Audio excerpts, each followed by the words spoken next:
ہمارے معاشرے کے اندر گانا اتنا عام ہو چکا ہے کہ کوئی شخص گانے کو گناہ سمجھتا ہی نہیں۔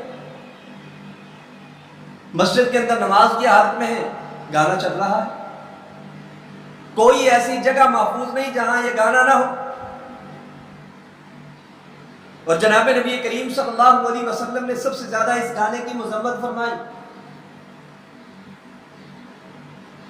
سیدہ عائشہ رضی اللہ تعالیٰ عنہ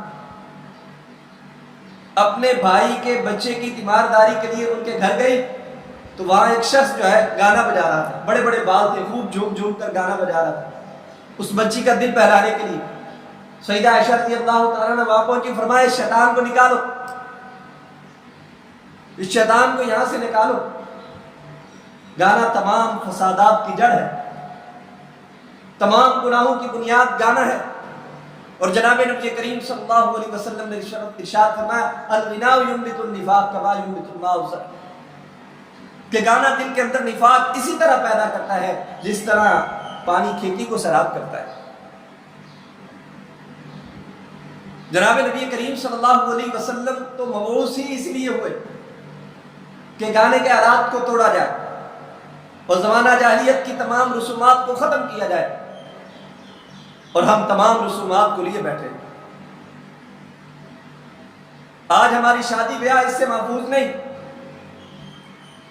شادی کی تقریب منعقد ہونے سے پہلے جب مشورہ کیا جاتا ہے، بھائی آپس میں بیٹھ کے یہ مشورہ کرتے ہیں کہ ہم نے تایا جان کو بھی راضی کرنا ہے، ہم نے چچا جان کو بھی راضی کرنا ہے۔ اگر تایا جان ناراض ہوئے، شادی کی تقریب میں شرکت نہ کی تو والد کے چہرے پہ اداسی ہوگی۔ ہم نے ماموں جان کو بھی راضی کرنا ہے، اگر ماموں جان اس تقریب کے اندر شریک نہ ہوئے تو والدہ کے چہرے پہ اداسی ہوگی۔ کوئی ایک بھی بھلا مانس ان میں ایک شخص بھی نہیں ہوتا جو یہ کہے کہ ہم نے اللہ اور اس کے رسول کو بھی راضی کرنا ہے۔ اگر اللہ اور اس کا رسول ناراض ہو گیا، ہم شادی کی برکات سے محروم ہو جائیں۔ کوئی ایک شخص بھی یہ مشورہ دینے والا نہیں ہوتا۔ پھر ہم کس بات کے مسلمان ہیں؟ کیا ہم نے کلمہ چچا جان کا اور تایا جان کا پڑھا ہے؟ کیا ہم نے ماموں جان کا کلمہ پڑھا ہے؟ ہم اللہ کا نام بھی لیتے ہیں، کلمہ بھی پڑھتے ہیں، پھر یہ کیسی مسلمانی ہے؟ یہ اسلام کا مزاج نہیں ہے آدھا تیتر آدھا بٹیر۔ اسلام یہ کہتا ہے کہ میرا ماننے والا سر سے لے کر پاؤں تک میرا ہو، وہ محمدی ہو، وہ جناب نبی کریم صلی اللہ علیہ وسلم کی تعلیمات پر مر مٹنے والا۔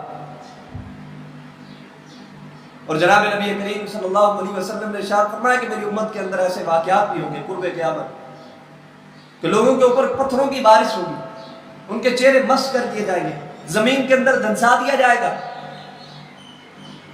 صحابہ کرام رضی اللہ تعالیٰ عنہ نے عرض کیا اللہ کے رسول کیا وہ مسلمان نہیں ہوں گے، کلمہ گو نہیں ہوں گے؟ فرمایا کلمہ گو ہوں گے لیکن ان کے اندر گانا بجانے والی عورتیں اور گانا سننا اور شراب کے عادی ہو چکے ہوں، گانے کے اور شراب کے عادی ہو جائیں گے۔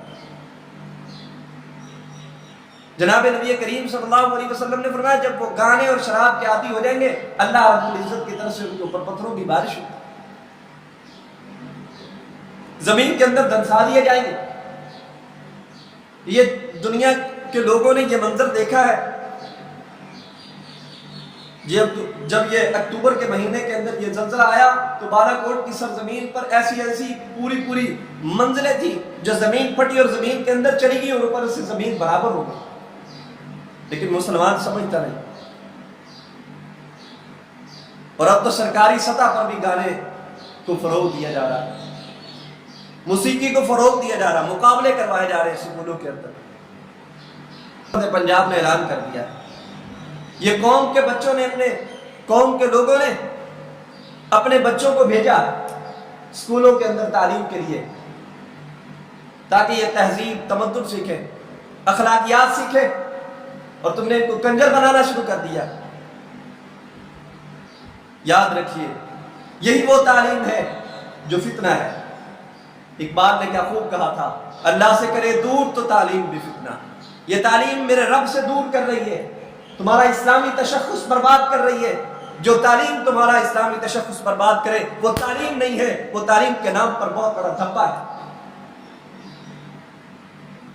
اللہ سے کرے دور تو تعلیم بھی فتنہ، اولاد بھی املاک بھی جاگیر بھی فتنہ۔